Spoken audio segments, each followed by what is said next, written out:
Welcome to the Sharpest College Football Podcast, our Week 4 preview. I am BuckMetrics, joined as always by Robert Martin. Robert, you know what? Even offline, we didn't really discuss our bets. I think you had a good week. I actually did very well. I went 3-1. I managed to not do so well because I made two vital mistakes. Number one, I did not size my plays correctly, so thank you very much, Bill O'Brien, for taking the black to a red, if you will. Also, I did not do a good job staying sober enough on Friday to remember to place that first half bet on Missouri, which was easy peasy. That was just free money. Just got a little busy at work, got a little busy cooking, got a little busy in the Kirkland vodka, and next thing I know, that game kicks off and I forgot about it. So my own worst enemy this week. How did you do? I did pretty good. At this point, I just have an abusive relationship with FanDuel where, I'm abusing them because they post the lines on Sunday before all the other books do, and those lines generally move a lot, and I'm just, feasting. I'm almost wondering if they're just, and now I'm not betting huge amounts of money on this stuff, but I'm sure they're just oh no, because there's so many there's so many lines that I had that just didn't exist. By the time we got to, I had... What did I have? The one was so many lines that just didn't even exist anymore. I'm trying to remember. There were some things where I had a full score advantage on what the final closing line was, and a lot of them just straight up cashed. I had ECU. I think it was minus 6.5. I think it was 9.5 on close. It was just crazy stuff that wasn't even close, and I just had this because you have the model and you have the model. I run the model earlier on Saturday. I have every week I run the next week's games, and unless and if a team massively underperforms, I hesitate a little bit. But if it doesn't, you just pound that line. You're this line is wrong, and then the line moves the way you say for the rest of the week, and then you just win. So yeah. But no, I had losses as well. We had Georgia minus 3.5, but again, I was able to live that back in there. I don't know what the hell Boston College did. That was very weird. I had great closing line value on that too. Yeah, that exactly. Got me exactly nothing. I had first half and because I'm 7.5 first half. There's no way. Never to snap an offense. They can't do this, but somehow they did. Somehow they did things. So yeah, I still don't know what happened there. BC really tried to give them that one. I'll just say that for sure. Yeah. All right, let's get to. And if you are new, thank you so much for joining us. And if you are a returning listener or viewer, of course, you are, by definition, brilliant. Let's get to some metrics. There we go. Okay, my top 10 player metrics. And when it comes to player apex, a few names I want to talk about here. Ty Simpson at number 5. Hasn't done it against the toughest competition. I don't know what he was, or how do I say this? We cannot conclude what he was or is based on that Florida State game, since I don't think he set his feet once all game. Then he had a couple of tomato cans in ULM in Wisconsin, but he's there at number 5 right now, which is interesting. We'll see how that holds up in a conference that seems to be a bit limited in quarterback play after the first few. Gunnar Stockton at number 8. I said he's from Tennessee. My gosh, pardon me, everybody. He did that against a good Tennessee defense, or at least we thought was a good Tennessee defense. Interesting in that he really hadn't been asked much and was asked just in kind of spots here, but he's been efficient. I'm not going to do a victory lap. I'm going to pat myself on the back. When we did the preview of the SEC with Graham, I did say, look, this guy's got miserable numbers, but he did it against two of the past defenses you'll ever see last year, so let's not conclude anything. And he's got the goods, I say. He reminds me of Stetson Bennett in a lot of ways, in that basically he's not the flashiest, but he gets it done. He looks about 30 years older than he actually is. Doesn't look like the most athletic guy, but he gets it done. Connor Wegman at number 9 also. Houston with a nice win. I think we talked about that in Island Time last week as well. Pretty interesting that we talked a lot about Haynes King in the Week 3 review, and then we got Connor Wegman here. I think the lesson, as I mentioned in, I think for the first or second year of the podcast, is the best thing for a quarterback to do is just to get away from Jimbo Fisher. Generally good advice. All right, top 10 player Ryan. A few names I want to talk about here. Bryant Wesco for Clemson. I bring this up because I just want to point out this isn't a matter of Antonio Williams not being available. You've got some talent here at wide receiver. Again, sorry to make this point for the 15th time here. The problem is Cade Klubnik, everybody. Chase Hendricks at Ohio. Parker Navarro just lost his mind and had a great game a couple weeks ago. Now, not as easy to lose your mind in the positive way against Ohio State. A lot to like here about Ohio, and I've got probably in not this week, but next week's Island Time. I'm gonna put a question to Duck in the Quacks segment about this because this is really interesting. What's going on at Ohio here, in the context of Charlotte too.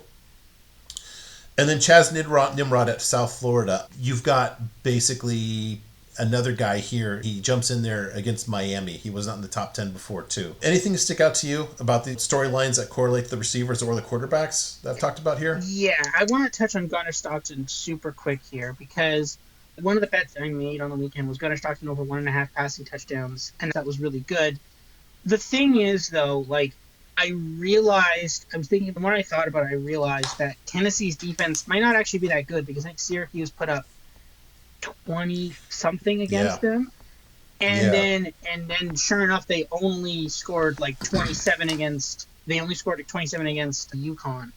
So I was, you know what? I'm almost wondering if maybe Tennessee's defense isn't that good. Their offense is good.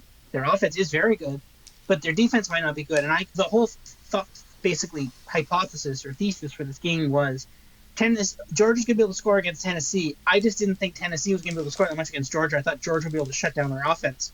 It turns out I overestimated Georgia's defense. That's why we bet the 3.5. But we were right to trust Georgia's offense. And I think the takeaways from the game is bet Tennessee overs, and then conversely, Georgia's defense is not what it once was. So maybe even bet some overs in some Georgia games as well, because Georgia's strength was always the defense. It was always like with Stetson Bennett, when they won the national championships, it was we have the best defense in the game. We're going to force turnovers. We're going to shut you down. We're going to make sure you have a miserable time on offense. And yeah, our offense sucks, but we're going to be able to score enough points. It's not going to matter. We're going to be able to score enough, and we're going to just build a lead and snowball it. And to be fair, there were times when Georgia was 2-3 score favorites over a Tennessee team like this, right? Mm-hmm. In Hendon Hooker, they beat them by I think 14 or something. There were times when Georgia was not just a 3.5 or a 7-point favorite. They were multi-score favorites over a lot of these teams. And even Alabama was to some extent. Now, obviously, Bama's still multi-score favorites over some teams. But that top of the SEC has gotten a lot closer to that middle of the SEC. And I think we don't point that out. We try to point it out a little bit. But I think the fact that Georgia is still only 3.5-point favorites against a Tennessee team that a few years ago that would have been 14 or 17-point favorites against, it speaks to the fact that Georgia's defense is not what it once was. And I think that is a very key thing to think of, because I think 2 weeks from now we have Georgia-Alabama. That could be a very interesting game as well. And I'm not sure if Georgia should be the favorite in that game. Yeah, that'll be interesting. I want to make another point here, too. Ty Simpson and Gunnar Stockton, both / each with wins over P5 teams than Arch Manning. How about that? Yeah. Also, just want to point this out real quick, just as a data point for Island Time, since it's not going to be in this episode, but when we bring in Duck for Island Time. I do want to mention here USC in that vaunted spot of having 2 receivers in the top 10 of player Ryan and having the top-rated quarterback in terms of Apex by a big margin here. Just want to bring that up for a recall when we talk about their game on Island Time. That's what you want if you're Lincoln Riley, but clip and save for then. All right, top 10 offensive team metrics here. Team Ryan, a couple that stick out here. App State, 6th with a 200, just about a team Ryan of just about 200.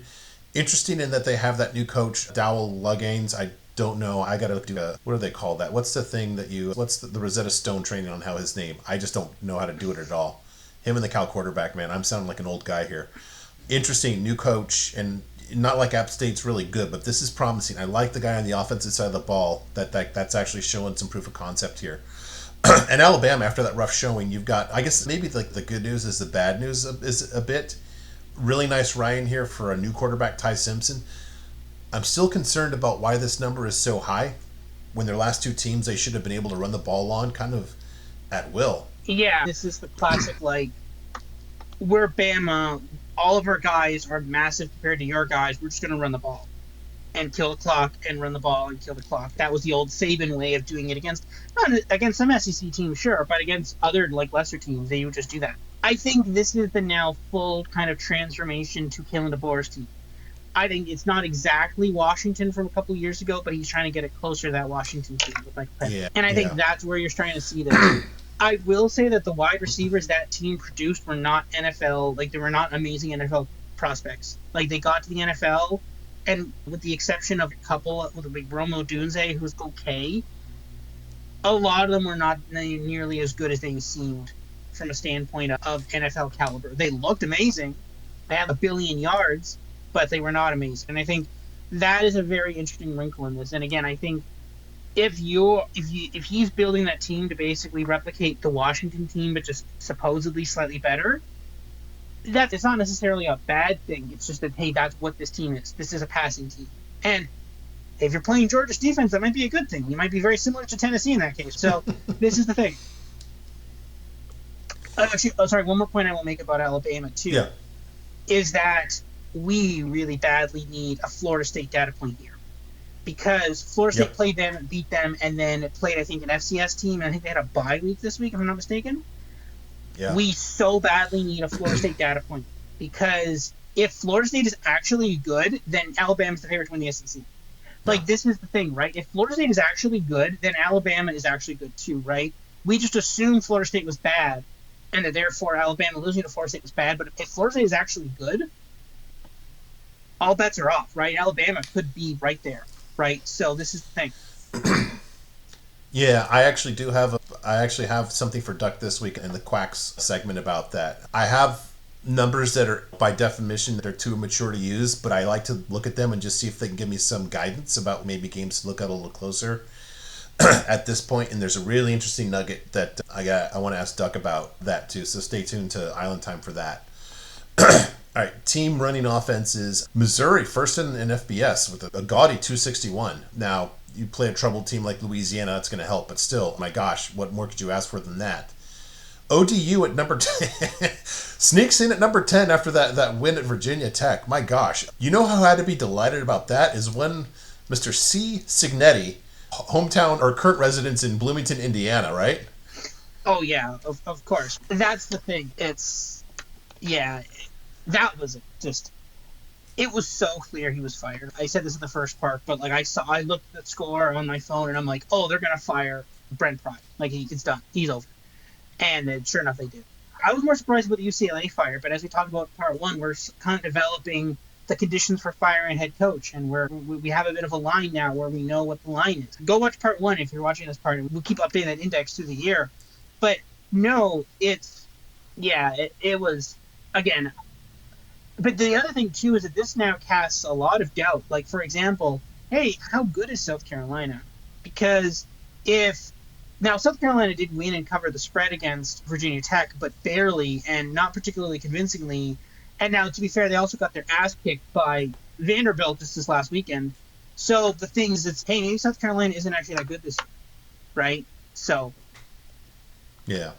And I did mention Signetti because Old Dominion was one of those teams that he kept on his non-conference schedule. So I'm sure he feels vindicated now as everybody's criticizing. oh that's right. Actually, They no, got Pry fired. yeah, actually you're right because that was they didn't completely dominate ODU. They actually underperformed the spread by 20, I think. Right now, it doesn't matter. If the spread is like 40 something, and it was only 10. It was like the spread was like 28, and they won by 14 or something, 17 or something like that. So fine, whatever. It doesn't matter because again, it's a blowout game. It doesn't matter. But yeah, that's now that kind of indicates that maybe ODU isn't that bad. So. Yeah. All right, defensive metrics here. Couple on the passing defense here. I almost now I want to start with LSU here since interceptions have an outsized impact on this measure. It's basically counted as a play of negative X yards, which it's exponentially a sack, if you will. So I'm wondering, I should have normalized this. Now I'm thinking about it. I almost want to normalize that for, let's just say, Lagway throws one pick instead of five, which is just a funny thing to say out loud. I'm curious where they land on that. The other thing, too, I want to bring up is Arizona. I'm getting, like, a lot of, like, hits on Arizona, if you will, especially on the defensive side of the ball. And we didn't really pay a lot of attention to them in the Big 12 preview.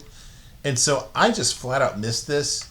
And I couldn't figure this out until I caught a little mention about, I forget what it was, because it wasn't about people are seeing what I'm seeing from a metric standpoint, but the name Danny Gonzalez, does that ring a bell to you?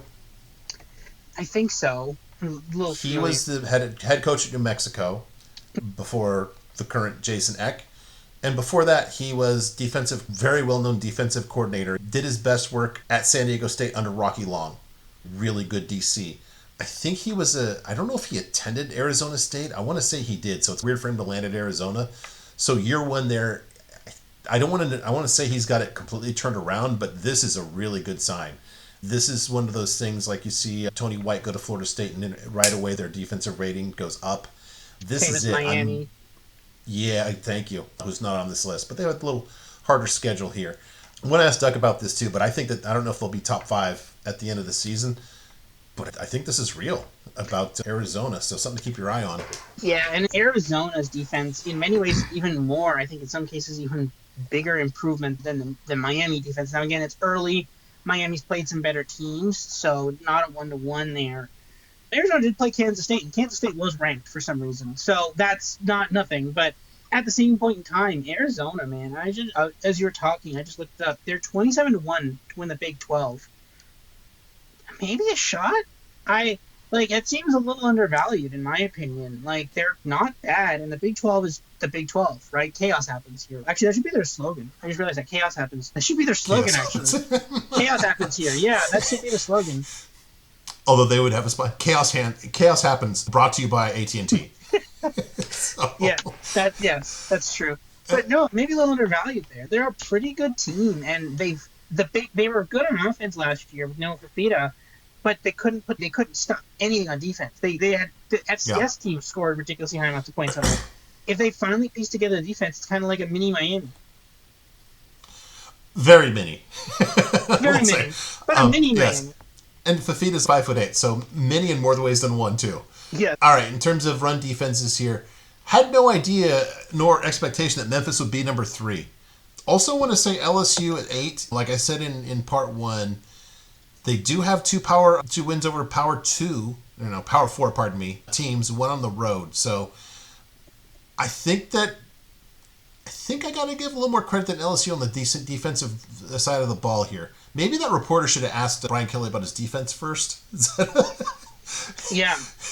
That's the thing. And that's the other thing, too, they argued about that. Oh, it was the first question. We don't care. It was the first question and the last question. It's an important question. Ask the question. Like, it's not... But no, yeah, LSU is good on defense. Now, that being said, they beat a Clemson team that has 2 losses and barely put up points against... Didn't even get close to covering a spread against Troy. And were basically given the game against Florida's inability to do literally anything on offense. So, they play Ole Miss in 2 weeks. Let's see what happens there. But, again, this is... Yeah, at the moment, their defense looks strong. I don't believe that, though, but at the moment it does. And to use your trick, I don't have it in front of me, but they're scheduled the next few weeks. I was listening to another pod. They've got a layup line here for the next 3 weeks, if I remember correctly. They play, I think, Southeast Louisiana, and then they have a couple of the lesser teams. Let me see here. 2 weeks, I think. Yeah. Ole Miss, I think they can handle pretty easily. This doesn't seem like a vintage Kiffin team. They're going to get South Carolina. But it's not that easy. Okay. No, then South Carolina might be a little tough. Then Vandy. If they can just make it through those... Yeah, I think Vandy. That... And you look at that... Yeah. Vandy A&M... Yeah, Vandy and A&M back-to-back. Man alive. Could they overlook Vandy with the home game against A&M the next week? Possibly. I think Ole Miss... I want to know what that spread... If that spread... The closer that spread gets to a touchdown, the more I want to bet Ole Miss against LSU. Interesting. Yeah, you know what? I still don't know what to make of Ole Miss, so I'm just going to pass on that. But the good news is, in another week, I won't need to know because we'll have mature numbers, right? Yes. Yeah. All right. You would be amazed how much interaction I get from people about the bum list on a Saturday. Literally, just constantly. Just please, I hope this guy makes the bum list. Got it. You have to. It's okay. I don't have any control over it, but my gosh, I'll see. People want so badly specific performances to earn people on a bum list. It's kind of like It's the most wanted real estate, or how do I say this? It's the most wanted real estate for other people that I've seen. Not that you want for yourself, but people just want it for other people. So, a few takeaways here. Jalen Rayner, you may remember him. He was once good, and then Butch Jones, got a hold of him, and that was the end of that. Don't know if you heard about this. DJ Lagby did not have a good game on Saturday. Were you aware of that, Robert? I may have heard about that, yeah. Yeah. How about this? UCLA got pummeled by 25 points, and their quarterback has an apex of 33 and is number 5 on the bum list. Yeah, it's not like you lost to Ohio State or anything there, Bruins. My gosh. They could only do one thing. I want to say they can only do one thing, but with that staff, they might not have even known that, honestly. It's still so insane that a Big Ten team was at home only 15.5-point favorites against a bottom-dwelling Mountain West team. And not only did they not cover the spread or win the game, but they didn't even cover the reverse. Like they couldn't even cover plus 15.5 against a team they were 15.5 points. That's how this whole new levels of bad. Obviously, like I didn't think they were going to fire Foster quite yet. I thought they'd let it go through the week, more through the season. But man, no, just we talk about horrible underperformances, and I think obviously you've got Auburn against New Mexico State is up there. But to be fair, New Mexico State was actually a good team, and Auburn was a bad team. So like that one feels a little less bad. And then there was obviously the Miami against Middle Tennessee State when they were like 26-point favorites and they lost that game too. That one's up there as well. But it's not exactly the same because those were all like 20 plus something spreads. But this one feels worse in so many ways. Yeah, you look back and you just laugh about UCLA was only a 6.5-point dog to Utah. My gosh. What would have been New Mexico minus 15.5? What would that even be? 100-1? Like what? And they covered it easily. They wasn't even a sweat to cover the minus 15.5. Yeah, it's just so reminiscent of SC in 2021 as well. It's literally Foster was hired one calendar day later than Helton was in 21 as well. Just nothing, just no physicality, no nothing, just zero. Didn't really get better for USC after that too. All right. The other thing too, Jackson Potter was not familiar with his work. I don't know if you don't have a multi-view up there in Canada, do you? We kind of do. Okay. So we have TSN, and with TSN Plus, you do get a multi-view. However, it is very sad because when you add in 4 games, you can do 3-game multi-view and it's fine. But the second you add a 4th game to the multi-view, it says you're using too much internet resources, remove one of the games, which is laughable and sad. And I'm like, you told me I could add 4 games here. Why can't I not add 4 games here? It's just and again, as a reminder, TSN is owned by Bell, and if you've heard me rant about Bell, you understand. But this is the thing. Yeah. So the answer is we have a multi-view. But to be honest, I do main TV, laptop, and tablet for multiple games. So I get my own multi-view. DIY. So did you happen to have North Texas and Washington State on one of those, by the way? No, but this was one of the ones that I got like an insane spread on. I think I had what was the line in that game? Because I had 5.5 when we did Island Time. Yeah, I think I had it was like 5.5. I think I had 3.5 or 4.5. Oh my! It's not even close. Because this is where like I go into FanDuel and I'm like, this line is wrong, and then all of a sudden in the end of the week it's like a score move, like it's moved like 3 points over. And then it's still not even close to that line. So it's just, but no, that was one of the ones where I beat FanDuel there, so, yeah. Yeah, every time I looked up, so this game was going on when I was making my tuna tacos. Honest to God, it was like Washington State, every time I looked up, they were just trying to give the ball to North Texas, and North Texas did oblige them. Man, this was so bad. This is like one of those, if they didn't have a conference next year, we might talk about, do you want to move down to FCS? They're not functional, man. Neither of those teams are. Washington State or Oregon State. I don't know what they're doing with the money. What are they doing with the money? They have this like big the money, right? You know about this, right? They have the TV rights to all the old Pac-12 games, right? Yeah. They're getting like bowl payouts or like deferred like media revenue payouts. Like I don't like. So I know the Pac-12 exists next year, but does it exist now? Is this actually a Pac-12? There is an entity. Okay, there's lots of defunct corporate entities just still exist on paper somewhere. Is that what the Big 12 is, like the Pac-12 is now, or is it like No, there's an office, just like it's okay. Not okay. You got me on the office. Okay, there good may not be point. an office. But this is the thing. It's like you're not really glorifying the Pac-12 here. It's weird. It's just like No, these two schools that were like maybe fringe competitors in the Pac-12 in any given year. They're just like, please, they're just like begging the other teams to come in and save the conference. And it's weird, right? Because if you wanted to, and again, it would not particularly cost much money to dominate this non-existent conference, right? Again, it's one of us has to win it, that this conference that doesn't actually exist, right? Yeah, I don't know. It wouldn't be particularly hard for either one of them to say, we're going to be the dominant force in this non-existent conference. It's you got to be a know, relatively small check, like a couple million. You're like, cool, we got this now. We're good. I'm just kind of wondering too. They're going to be like middle of the pack in the new Pac-12 in terms of Oh, just yeah. talent base, right? Oh, of course, yeah. Yeah, Boise's that's better than crazy. them. Just in terms of roster, yeah, probably Yeah. UNLV. What's his name will get the portal guys to portal in, unless he takes the UCLA job. That might actually be the threat. Yeah, Mullen, sorry, forgot his name there, but yeah, that's not the guy I was worried about. Dan Mullen, like Um, sneakily, it's so funny, right? Because we saw UNLV almost lose to an FCS team in the first week. They just keep winning games somehow, and they keep looking better every week. It's insane. We don't talk about them enough, but like maybe they win the Mountain West. I don't know.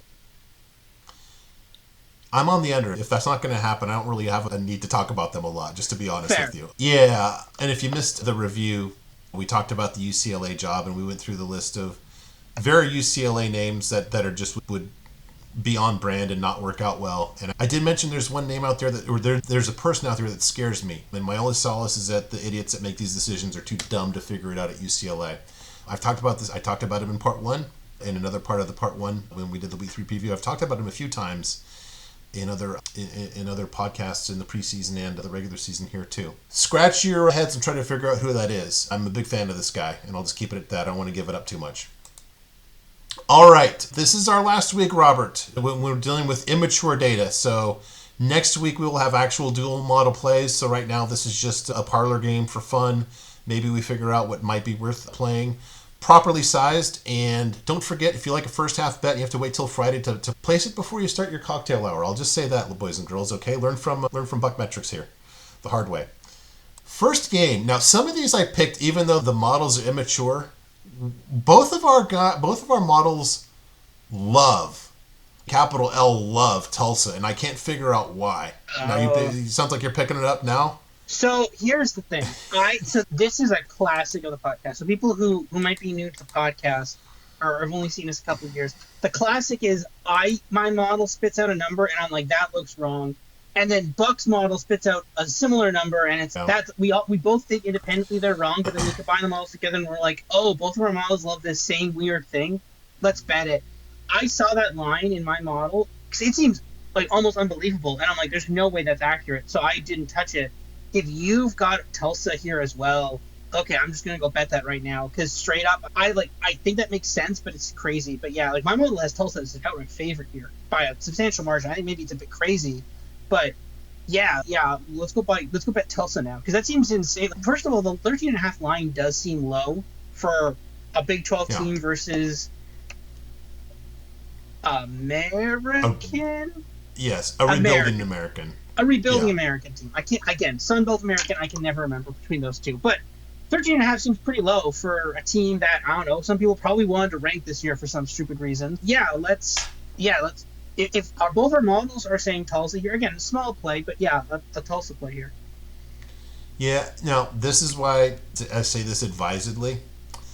We've got limited data points because the only FBS game that Oklahoma State has played has been Oregon. It didn't go well. I don't think Trey Lamb, coach of Tulsa, has it in him or his roster to do that. I think that there's a stupid tax that Oklahoma State is paying here for Gundy talking about paying for players. I also want to say here that this is kind of light as bending in the numbers because this is where my model is actually predicting negative points for Oklahoma State. It's one of those. So do with it what you will. Oklahoma State is bad. They're really bad. I don't know if they're this bad because Jesus, I don't know. I brought it up because of that. Just obviously Oregon just did whatever they wanted with Oklahoma State. Tulsa, I don't think was that. Let me pull up their one game here. Oh, I think they only have one FBS. it's down to 12.5. Jeez. So All right, sharp money coming in on Tulsa. Jeez. this is the line that stinks. Tulsa lost to New Mexico State. Tulsa lost to Navy. Jeez. I don't know. Believe me, I'm very comfortable in that Oklahoma State's bad. This would be a new level of bad. If this is a one score game, again, let's not forget Tulsa they were like bottom 5 bad last year. I'm not seeing anything in these metrics that really tells me that they've fixed it. this just looks like Oklahoma State is just. Can they really be this bad? And again, I've been ringing the Oklahoma State bell stinks for years. It's man. I just don't know if they're that bad. But then the number's gone down. What's it at? 11 and a half, 12 and a half? It's 12.5 on FanDuel. I'm seeing 13 flat on Bet365. Okay. So there's some Tulsa money. Man, I don't know. You just have to normalize these. Let me get my laser pointer here. That wasn't it. There we go. You just have to normalize these for just you're not playing Oregon. Obviously, Oregon just skews those numbers. I guess we don't know what Oklahoma State is. Yeah, I don't know. I can't. I will say mine has some data from last year in it, so that does influence it a little bit. Again, Tulsa not a particularly good team last year, and Oklahoma State also not a particularly good team last year either. My model does use some of the stats from the Tennessee Martin game to fill out the quarterback, so mine is probably a bit more generous to Oklahoma State than yours is. Yes. Which makes sense, because I don't have Oklahoma State on negative points. I don't have that. So that makes sense. You also have them losing by 40, though. Not to spoil it. Not to... I don't think that's going to happen. If that happens, then again, as according to our fired index, then Mike Gundy will be fired. But, no, it's... Yeah, maybe a small play on Tulsa. Small, fun play. It's a Friday night game, 7:30. What you got to lose? Little. Yeah, that's well said. Yeah, it might just be the Friday night amuse-bouche, if you will. All right. But boy, I just had to bring that up because we both were on that. Similarly, and I actually like this a lot because I've got eyeballs that line up with this, and I think I've already got this. I wouldn't surprise me if this number has changed too. Iowa laying. It's creeping up, yeah. Okay, laying 2 at Rutgers, probably up to 2.5. Look, we made fun of Mark Gronowski. Iowa quarterback, I'll just generously say struggling. Iowa State's a legitimate defense. They beat Massachusetts good. You're supposed to do that. But what have we got here at Rutgers? Versus Ohio, who's actually probably sneakily good, at least on offense. Versus Miami, Ohio, okay MAC team. And then Norfolk State doesn't really touch these numbers here. The problem is these numbers here on Rutgers defense. Yeah. Rutgers seems to be, I don't know, maybe doing a stealth campaign of Parker Navarro for Heisman. I don't know. They made him look really good here. And Iowa's defense is not quite vintage, but it's getting there close. It's not like you're giving double digits here, 2 scores with Iowa. This Rutgers defense, I think, is legitimately bad. And I'm pretty comfortable that Iowa can really slow down the Rutgers offense here. And I think both our models have Iowa here pretty comfortably, too.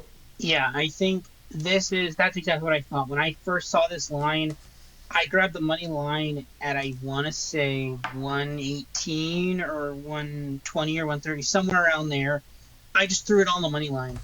And it's up money line I'm seeing on Bet365 is up to minus 155. So I'm already getting closing line value on that. Again, you just need a win. Rutgers' defense is bad. And the thing is, what we've learned is Iowa's offense is bad. Fine. Yes, no one is disagreeing with that. But as we have seen in the past, in the post Kirk Ferentz, Brian Ferentz realm, they can do things on offense when they play bad defenses. And if Rutgers is a bad defense, this is where Iowa can actually score points. And Iowa's defense is elite. So this is like the perfect team. A team that has a bad defense and an okay offense you can shut down. That's like Iowa's sweet spot, where we could shut down your defense, but we can shut down your offense, but your defense can't stop us. That's why they struggled against Iowa State, because Iowa State actually has a good defense, so they were able to completely shut down Iowa's offense. And then their defense played into a draw, but Iowa State's offense was just able to slightly get the upper hand. But if your defense can't stop Iowa's offense, you're going to lose the game. There's no way. Your offense is not going to out-offense Iowa. Your defense has to be able to stop them. And if you can't do that, you're going to lose the game. Yeah, I got Iowa money line. I don't even hate the -2.5. I think the -2.5 is totally fine. What do I have in this game? I have, yeah, -25. And to be honest, I could see that. Maybe not 25, but I could see 2, 3 scores. I should maybe take that and make the -6.5, -10.5, Do in it, case they yeah, just roll absolutely line. shut them down. Yeah, because they could just shut them down. Like I could see something like 20-7 or something, like 100%, or 20-3 or Yeah, something. yeah. Let's put it this way too. Parker, I think Ohio's probably got a pretty good offense here. I don't think between Ohio and Miami of Ohio there's anything that's even in the same universe as what Iowa's going to throw at them defensively, right? I Yeah. mean, just take this apex number for Rutgers extremely advisedly. I think that'll be quite different this time next week. Fair to say? Yes. Yeah. All right. This next one, Robert. TCU given 7, hosting SMU. I'm thinking SMU might be taking the step back that we had feared defensively since they lost a bunch. Now we've got a nice apex here. I want to point out of 153 for those that are listening as you drive or do your dishes or whatever. That's basically 153 apex against Baylor, hosting Baylor, who has left no doubt that their defense is not improving yet again. At Missouri State, not to hurt anybody's feelings, but might want to just watch the USC game for 5 minutes just to see what Missouri State's defense is all about. That's not their identity. This is not a good defense. So I'm, again, take this apex for SMU with a large grain of salt of the 153. I can see that regressing really quick. Now, TCU's only got one FBS data point here, and that's against North Carolina, who we dunked on again in part 1 in week 3 review. So basically, you've just got these numbers here from that one game here. Obviously, they shut down the run. Didn't exactly shut down the pass as bad as Gio Lopez was. I think that the Johnson kid probably skewed that a little bit. But to be fair, that was deep into garbage time. Yeah. Yeah, what's his name? What's the dog's name? Max Johnson. No, not him. The Oh. dog, Herbie's dog, Kirk Herbstreit. Oh, yeah. What's his? Like I don't remember. Frank or Henry or something. Yeah. That was. It's when Herbstreit's dog was on the headphones here. It was like Yeah. that time. So yeah, take that advisedly as well. In all fairness, you know what, I don't know if I'm biased here. I think I can shoot pretty straight when it comes to SMU that they're just not. They're clearly not the same team as last year. It's hard not to love TCU in that, again, we liked them at North Carolina because they're going to start quick on both sides of the ball. They have a great returning quarterback. They had one guy that was already proven made man, if you will, at wide receiver. Best defense that a really good offensive coach, Sonny Dykes, will ever have. This is kind of like Pete Carroll getting Norm Chow at USC, if you will. I'm not saying that they're going to be USC 2003 and win the BCS, but I am going to say that this TCU team seems to still be being slept on by the market quite a bit, yeah? I think so. I think they're still, yeah, in the Big 12. They're not. I think they're getting up there in terms of favorites, but they're not there yet. And I think they probably should be bigger favorites. I think, or at least closer to the top. SMU, that Baylor game was terrifying. Now SMU took a bigger lead and they just couldn't put Baylor away. And I think that's far more on SMU's defense than on SMU's offense. And I think if you are SMU and you can't stop Baylor's, now, okay, to be fair, Auburn didn't have the easiest time stopping Baylor's offense. They were able to stop them somewhat. I think they won that game by what, 17 or something? Or no, I can't remember how much they won that game by. They won it by a couple scores. It wasn't one score game. Yeah, it's 2 touchdowns. I think it's 14. 14 or something like that. But they were able to shut them down enough to cover that. And again, I'm fairly sure Baylor got a touchdown in relatively garbage time to get it within 2 scores as well. If you are SMU and your defense could not, because again, it would not have taken much. I'm actually still surprised SMU even lost that game against Baylor. They should have been able to beat Baylor. There should have been a point where they should have just shut down Baylor defensively, and that was it. That was the ball game. They basically shut them down. You go score, you get the 3-score lead into the third and into the fourth, and then that's it, game over. But they kept letting them hang around, kept within 2 scores, and then they tied the game, and then they got to overtime, and then they had to get a field goal, and Baylor got the touchdown, and then game over. That shouldn't have happened. And the fact that it did happen means that I'm very concerned about SMU's defense. TCU actually has a pretty good defense. They were able to completely shut down North Carolina. Now, I don't think North Carolina is particularly good, but we know they actually have a relatively good defense. So yeah, I already taken TCU. My model has this, I think, at 13.5. So I took TCU minus. I got 6.5. So I'm good with that. I'm like, what does your model have this at roughly? Let me see. Where, yeah. I've got TCU by 30. 30. Wow. Okay. Yeah. Oh, but to be fair, you probably have because you just have I that one game, so you one have data like point. insane Exactly. stats. Okay.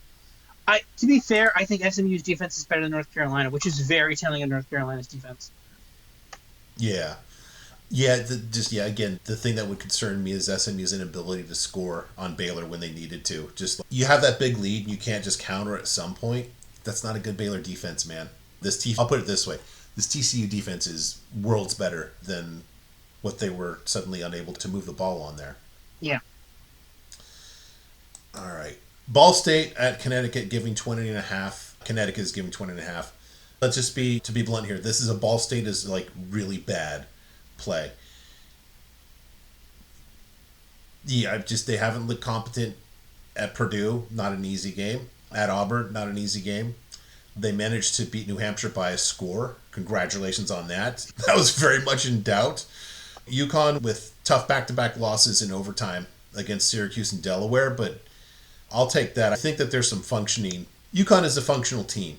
Ball State is not. If you want the complete essay, listen back to the MAC preview. We don't need to tell the same jokes again, but there's nothing to like about Ball State. It's just that simple here, right?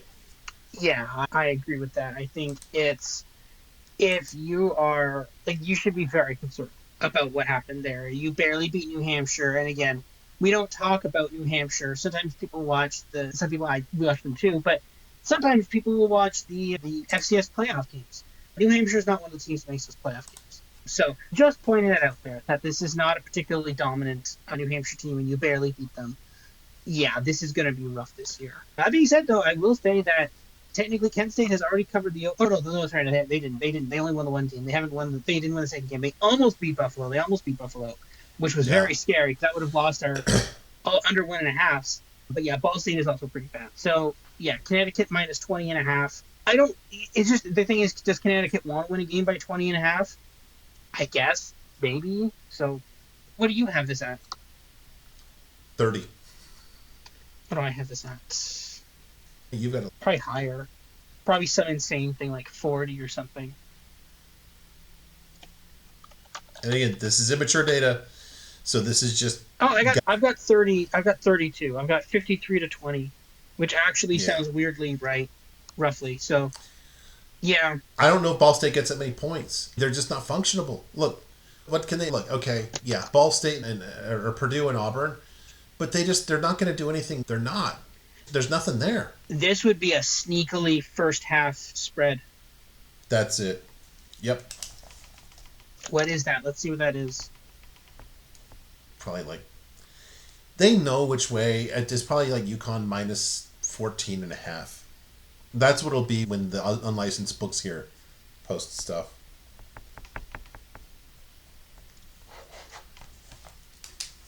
Let me check. Saturday Let me game too, check. right? I think so. Yeah. I'm trying to find it here. I need the opposite of a sponsor, where I don't call you if I am fighting the urge to drink. I need you to sponsor me to remind me to get this down on Friday night. Yeah. Okay, so I'm seeing 21.5 plus 100. First half is on FanDuel. It is 11.5. Yeah, I guarantee you that'll be the 14.5 by Friday. I'm gonna get that now. Actually. Yeah. Yeah.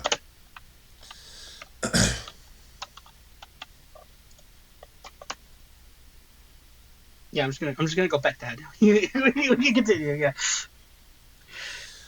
All right. The next game before I get to it, I just want to say this.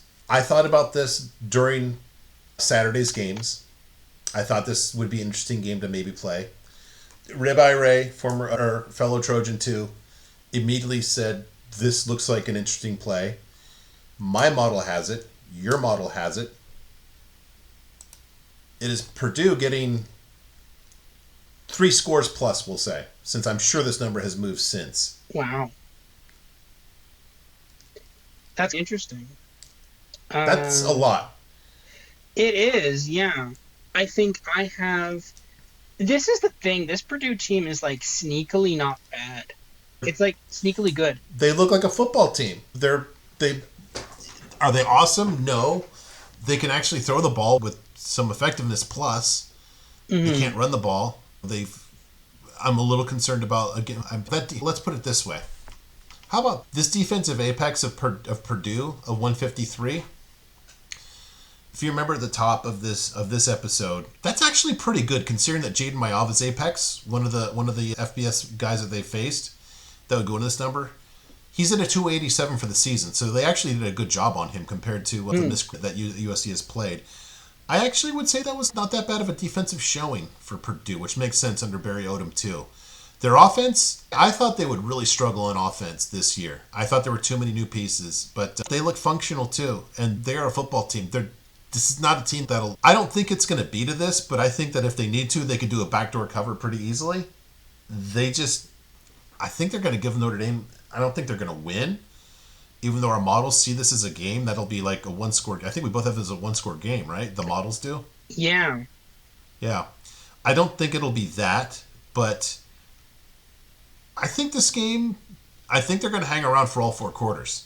Notre Dame is they're the cornered animal here.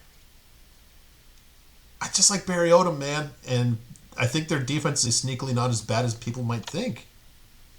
Yeah, no, I think so. You can actually, this could be like, you can get a 14.5 for plus 310. Jeez. That's not bad. That's like a very small investment.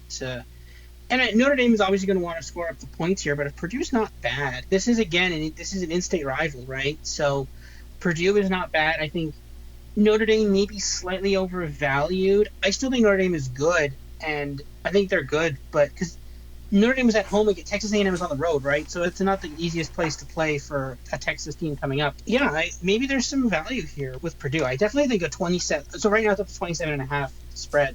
Jeez. I think that's not Man, nearly that bad. So if that goes to 28, I have to. I think so too. Yeah, I kind of like that. Yeah. And I'll put it this way. I now home versus road is different. I'm pretty comfortable that USC's offense is better than Notre Dame's at this point. They didn't shut down USC, but I guess here's the thing that really sticks with me. USC had to settle for a lot of field goals, and maybe some of it's first road conference game, which I believe in strongly and all that. But you need an opponent just to stop you too. They kicked the ball a lot, and they never punted. Interestingly, USC did not. And if you're just like mentally tough enough where you haven't forced the other team to punt, they haven't turned it over, and still you're making them settle for field goals, you've got some kind of moxie in you. I don't know. I might be carried away here, but I think this is definitely playable here. Yeah, I threw something in there now. I've played that. Yeah. Okay. All right, next game. Boise State giving 9.5 at Air Force. Boise State just has that one game against South Florida with as an FBS data point. Then they disposed of Eastern Washington pretty easily. Air Force is a little troubling here in the defensive apex. The defensive stats here do not look great. Is Utah State like secretly functional right away? I'm Are they almost doing wondering it about again? that too. Yeah, is because I'm looking at the Mountain West, and it's just a giant mess. But Utah State is 25 to 1 to win the Mountain West. That seems a little wrong. Like, This one looked. Yeah. Oops. Let me see here. Utah State scored 22 against A&M also.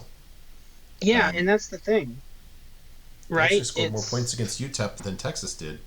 Yeah, it's Interesting. insane, but they might actually be legit. Yeah. I don't know. I think both of our models had Air Force here. I don't know if I would just pick this one otherwise. Let me see. Where are you? It's at Air Force. No, what did I have? Did I have? I can't remember if I had Air Force. It's not. No, I have Boise -2. So I have Boise as a very slight favorite, but that would be a play. That would definitely be in my book. That would be a play on Air Force. Yeah, I apologize here. I can't. If Air Force There we was to go. win this game, That'd be like apocalyptic time for because they still have to. They'd be clearly eliminated. They're not going to win the thing, and they No. probably that would be really bad for them. So Yeah, I've got Air Force by 2 here. So we've both got it close. Both it's have up it to like a it's up just like a to field goal 10. game. It's up to 10.5 now in some books. Man, we both actually picked. Actually, I think you have not to spoil. I think you actually chose Air Force to win this game in our preseason upsets. I think Oh, that's I your think I choice here. did. Yeah, I think you're right. Yeah, when we weren't, they were kind of like Air Force slid into that. Okay, Boise has the most talent. San Jose State probably has the best quarterback. Although, what's his name made the bum list. I skipped through that real quick. If he's still there, we'll talk about him next week. And Air Force is okay. Maybe they're third with UNLV here. They just like somebody has to be third. I don't know. It's just the other thing too is maybe they're better on offense. Grab my laser pointer here.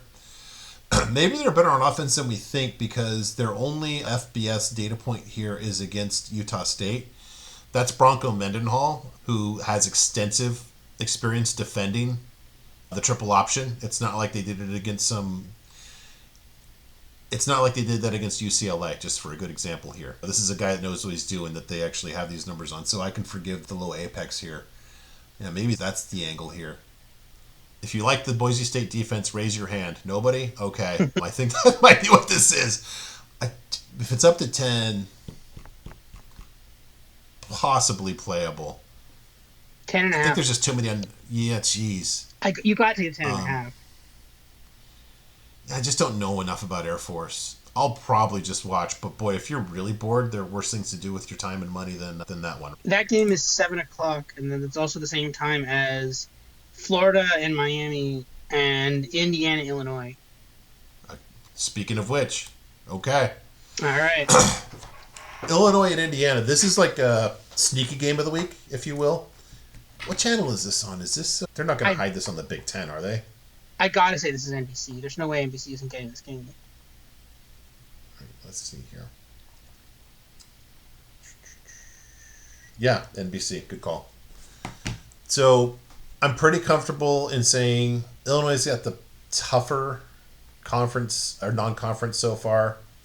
At Duke, Western Michigan's kind of a pushover, but I think the at Duke game is legitimate. Although Old Dominion, like I said, they did give a little bit of credence to the Signetti argument here with getting Brett Pry fired.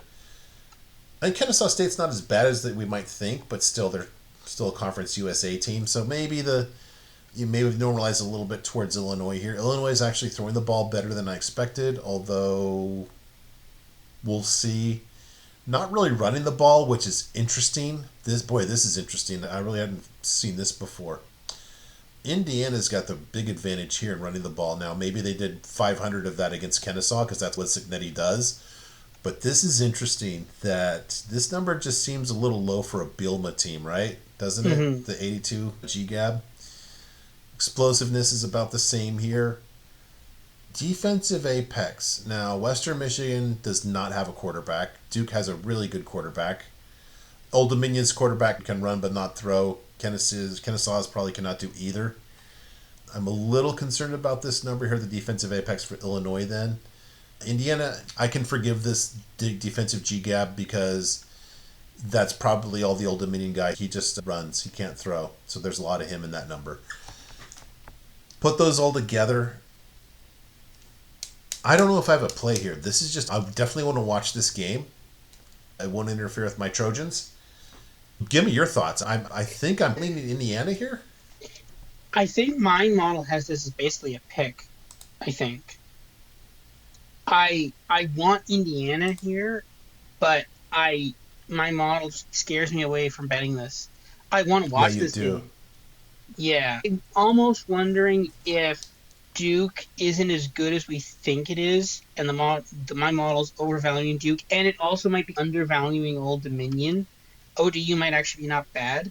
So I don't know exactly what it's doing. I think it should have Indiana favored by more. But if you told me Indiana won this game by a field goal, and Illinois was also one of the best Big Ten teams, wouldn't surprise me. Yeah. Yeah, I can't get past that. I'm stuck on. Get my laser pointer here. Pardon me. There we go.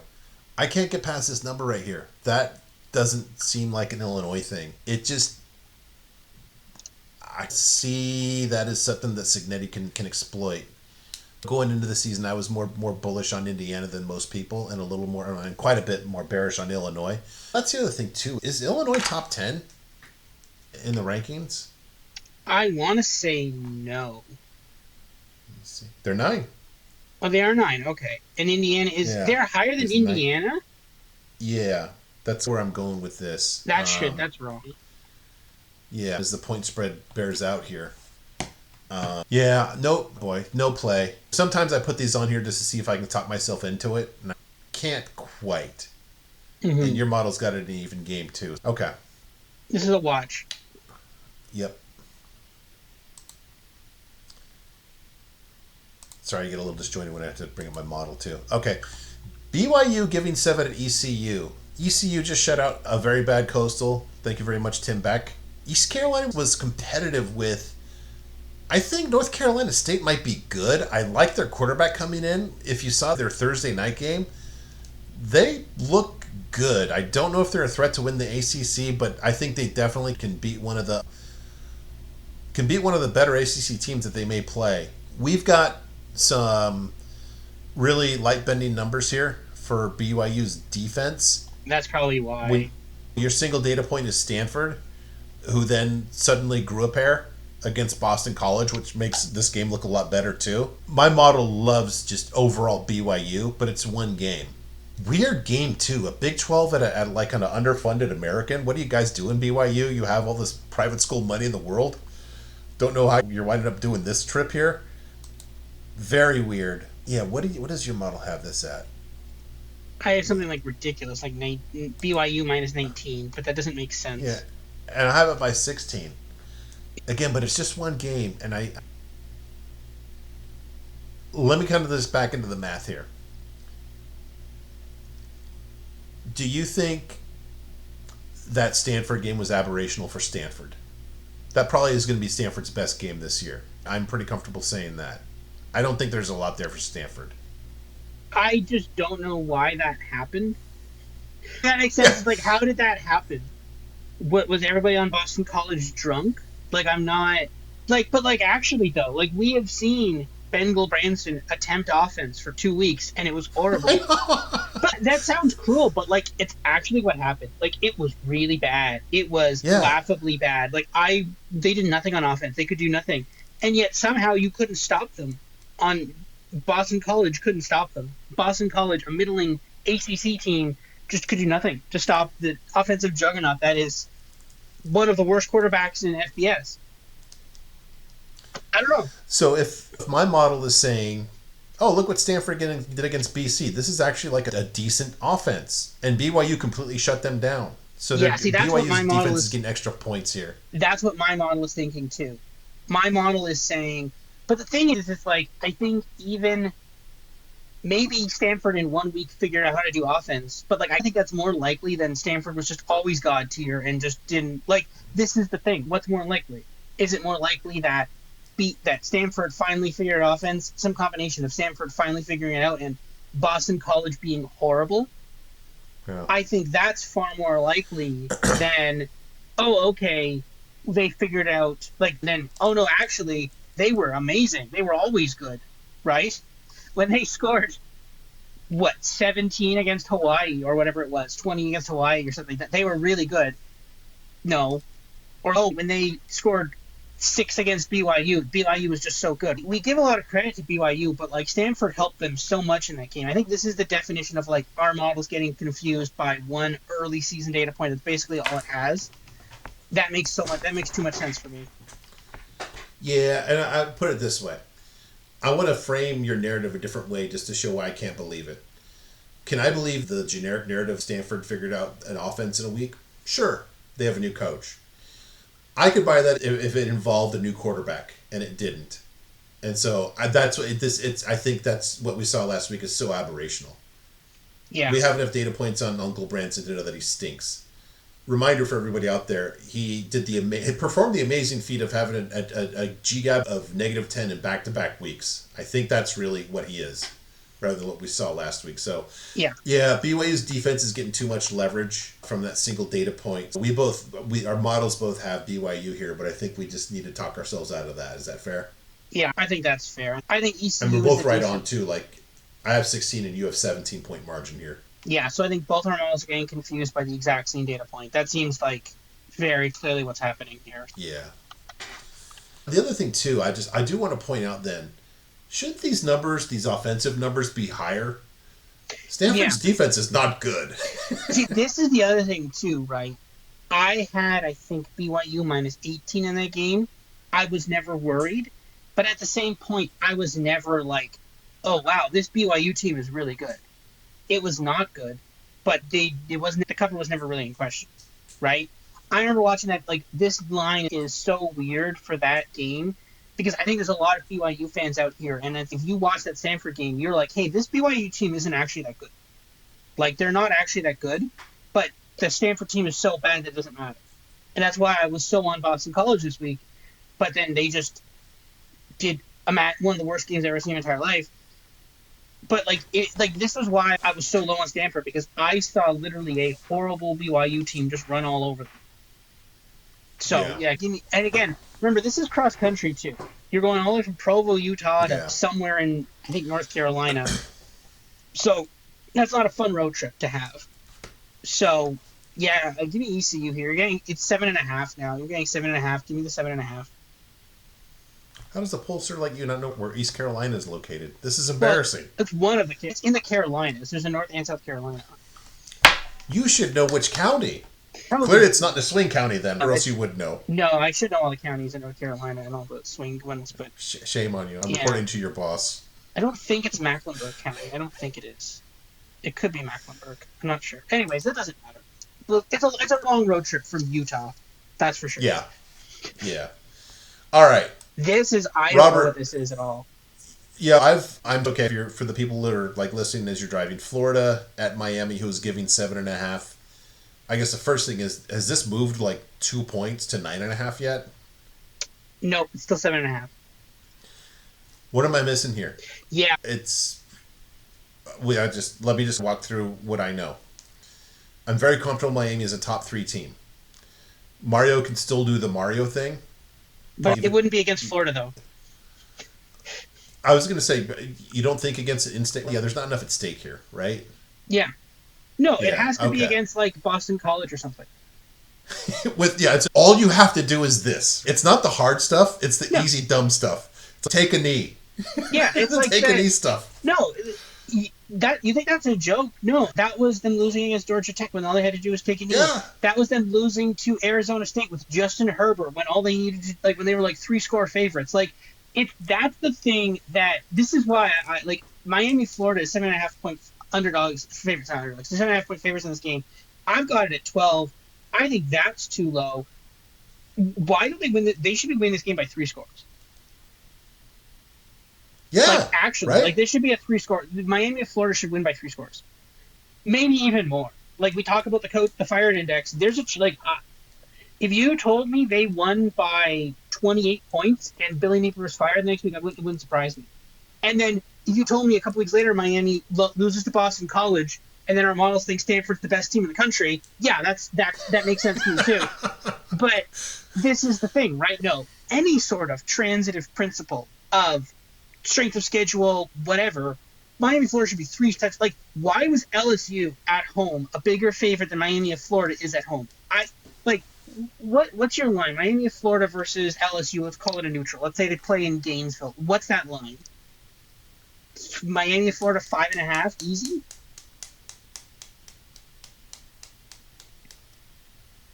No, I was gonna say, I come to about like 5. It's a score. It's at least Miami of Florida. It to be 5.5, and I take the 5.5. Like, Miami of Florida is a better team than LSU. I don't know what the AP is doing. I don't know why they're third. Miami of Florida is clearly better than LSU. So, no, 100%. Like, this should be. I'm very concerned as to why this is 7.5. This should be there is in no way should Miami of Florida be less of a favorite against Florida than LSU is. And this isn't even a rivalry thing. LSU is a chief rival, one of the biggest rivals of Florida as well. Those two hate each other as well. LSU is a rival with basically everybody. They have a rivalry with Florida. They have a rivalry with Alabama. They have a weird rivalry with Texas A&M where weird things happen in those games. So no, they have all kinds of weird rivalries. Like in Florida, my LSU is a rivalry because it's technically the border state, I guess, by the Gulf of Mexico and a weird strip of land. But that part doesn't matter. What matters is that it's a rivalry. Like it's not like you could say, "Oh, Miami versus Florida is a rivalry," and that one isn't. No, this one's a rivalry too. Yeah. Yeah, just and let's be clear here. Compared to Notre Dame and South Florida, Florida's kind of on the same level as South Florida, as we've left no doubt. I don't think Florida would compete with Notre Dame at all. Is that fair? No. Yeah. Yeah. Yeah, this I don't know. We can't just always say Mario's going to do the thing this week. That's the beauty of it is. No. Yeah. You it's obvious in that it's so not obvious, right? It's obvious when it happens, and you're like, "Oh, it's happening." Yeah. It's like it's 3-0 in the first quarter in a game they were 21.5 point favorites, and you're like, "Oh, it's happening." Yeah. Yeah. All right. Yeah. What do we have that's at, by the way? I'm curious. Yeah, I've got Miami by 19. You've got Miami by only like 12 and a half. It actually seems low for me, to be fair. I feel like it's Yeah. low. I feel like my model hates crystal ball right now more than I do. You've probably got some lagway from last year in there still. Oh, you're right. I have last year. Yeah, you're right because it needs. My model takes until there's 5 full games of it. I use last year's Yeah. lagway, so it's last year's lagway. That makes sense. Yeah, okay, there should be more. Maybe the only pushback is Lagway's not going to throw 5 interceptions again, and so maybe Florida should have beaten LSU. I don't know. These are two different teams and two totally different things. No, but LSU's then Miami's still better than LSU, so you can't even use that argument. I mean, the argument makes sense, but like Miami, Florida's still better than LSU, so Yeah, I'm trying to think of who's like a middle class SEC program. Vanderbilt. Yeah, let's say okay. If this was South Carolina, wouldn't you just take that all day? If Miami of Florida was giving 7 at home to South Carolina, I'm going to take the Hurricanes here. This Hurricane Yeah, team, it's not going to be close. yeah, no, that makes sense. Yeah. Okay. All right. We agree on that. All right. Looking at our preseason upsets. Robert, I forgot to highlight that you actually, before the Yeah, season, picked Georgia Tech over Clemson. So good job by you. You got on the board there. I barely missed on New Hampshire over Ball State, which was not a joke pick, but it was, I guess I'd say, a novelty pick, and it almost happened. I'll just quickly point out there we both picked FCS teams over MAC teams, and they both almost won. We did, yes. They both covered, too. So what I've done here is when they don't cover, I just cross it out. So now we've got green means they won outright. Red, not crossed out, means they lost, but they covered. So we can keep track of that. Doing very well so far. Only 2 no-cover jobs here. This week you have Air Force over Boise, as we said, and that's the only one that's alive this week. So stay tuned on everything else. I just point out that one insane closing line value in Georgia Tech over Clemson. I probably got a Yeah. score and a half of closing line value, and also fairly sure TCU would be a favorite over Kansas State right now, and that's my Big 12 pick. Yeah. Yeah, and then My gosh. Middle Tennessee State over New Mexico State. That one could be interesting, but Missouri State over New Mexico State. That one they could pull that off. Yeah. Yeah. And the guy is just an absolute gent. I love the guy, Josh, so I don't want to give him too much, but I think he probably wants a do-over taking Virginia Tech over Miami at this point. Yeah, with a basically a coach, like an interim head coach. Yeah, that's gonna be rough. Yeah. All right, Robert. That is it. Thank you, everybody. Join us for Island Time. And that'll be out in a day or so from now. We've got about 8 or 9 games talking with Duck. We have the Quacks segment where basically we ask those things that we just didn't have time or space to ask somebody who really knows this stuff. The guy's a genius. So catch us then in about a day or so. And until then, thank you for listening in.